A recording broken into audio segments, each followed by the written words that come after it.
نحمده ونصلي على رسوله الكريم اما بعد اعوذ بالله من الشيطان الرجيم بسم الله الرحمن الرحيم قد خاسر الذين كذبوا بلقاء الله صدق الله مولانا العظيم وصدق رسوله النبي الكريم لا الہ الا اللہ محمد رسول اللہ قرۃ عین بک یا رسول اللہ صلی اللہ علیہ وآلہ وسلم لبیک غدوہ لبیک لبیک یا غوث اعظم لبیک لبیک یا رسول اللہ لبیک لبیک اللہم لبیک فضل تو لائے کہ اب تک اللہ سونے کی بے حد حمد و ثنا اللہ دے پیارے حبیب تے بے شمار درود و سلام تو بعد قابل صد احترام معزز سامعین اج دے درس تصوف دے اندر اس گل دا ذکر کراں کہ جنہاں لوکاں نے دیدار الہی دا انکار کیتا اس دنیا تے اے لوگ خسارے وچ نے۔ قرآن کریم دی سورہ نام دی 31ویں آیت پاک جڑی میں نے تلاوت کرنا تو سنن دا شرف حاصل ہویا۔ اس آیت پاک سنے رب نے فرمایا ذرا بھی شک نہیں وہ لوگ خسارے وچ نے جنہاں نے دیدار الہی دا نو جٹلایا خدا انکار کیتا یار۔ قرآن کریم سنے رب نے لقاء اللہ دا ذکر فرمایا اپنے دیدار دا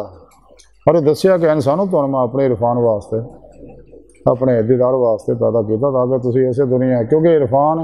ایک علمی استدلالی عرفان ہوندا ہے ظاہری علم نہ حاصل ہوندا، ایک عرفان حقیقی ہے جڑا دل دیاں اکھاں نال جنال دل دے آئینے چ اللہ سونے دے عطا کردہ نور نہ انسان اللہ سونے دا دیدار کردا۔ اللہ رب العزت نے انسان دے اندر نوری آئینے لائے جے چ اللہ سونا جلوارا ہوندے نے۔ مقابلے شاید دلی آئینے میں جلوہ یار جب ذرا گردن جھکائی دیکھ لیا قلب روح صد خفی اخفا وغیرہ نوری آئینے نے جنہاں دی ڈوریاں عرش اعظم تو پرے انبیاء علیہ السلام دے نوراں نال جڑیاں انہاں دے زیر قدم ہے۔ تے سنے رب نے قرآن وچ دسیا طریقہ بھی دسیا کہ تسی پھر پیشوا دے نہیں میرے حبیب صلی اللہ علیہ وسلم دے معرفت اور میرے فضل و توفیق نال ہی میری حضوری پہنچ کے میرا دیدار کر سکدے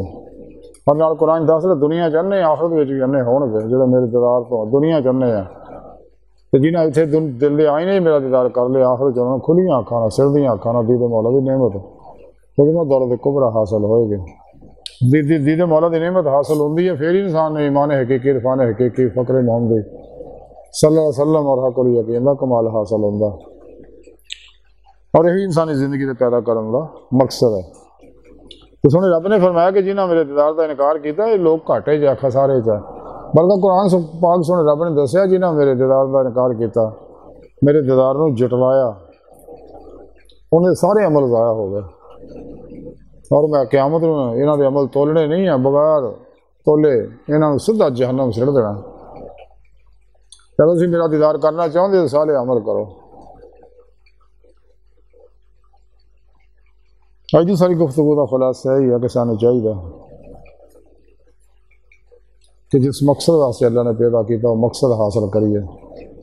اپنے پیر مرشد کو اپنے اندر نوری جاگ لوائیے اللہ تعالیٰ چمبے دی بوٹی لوائیے توحیدی محمدی نور نسبت اپنے دلوں سے لگا کروائیے انہوں قسم اعظم کا ذکر حاصل کر کے انہیں زیر نگرانی مسلم ریاضت مجاہدات مراقبات اسباق کی قرب ولایت کریے تاکہ روح باتیں سر پرواز کردے ہیں اللہ کی بارگاہ اگر سائی حاصل کرے دید مولا دی نعمت حاصل کرے کہ اللہ سونے دی بارگاہ دل دی گہرائیاں دعا کہ اللہ سونے استا بڑے حقیر پر تقصیر مارے کمزور کم علم معاذ مسکین بے سارا انسان ہے سارے تیرے پیشوا دے تیرے پیارے حبیب صلی اللہ علیہ وسلم دے تیری سونی پاک ذات دے سارا کوئی سارا نہیں سانو دنیا قبر اور آخر سارا عطا فرمائی اپنے دانی دیدار دی نعمت عظمت دولت کبرا عطا فرمائی اللہ بس باقی سب حوثہ وما علینا الا البلاغ المبین۔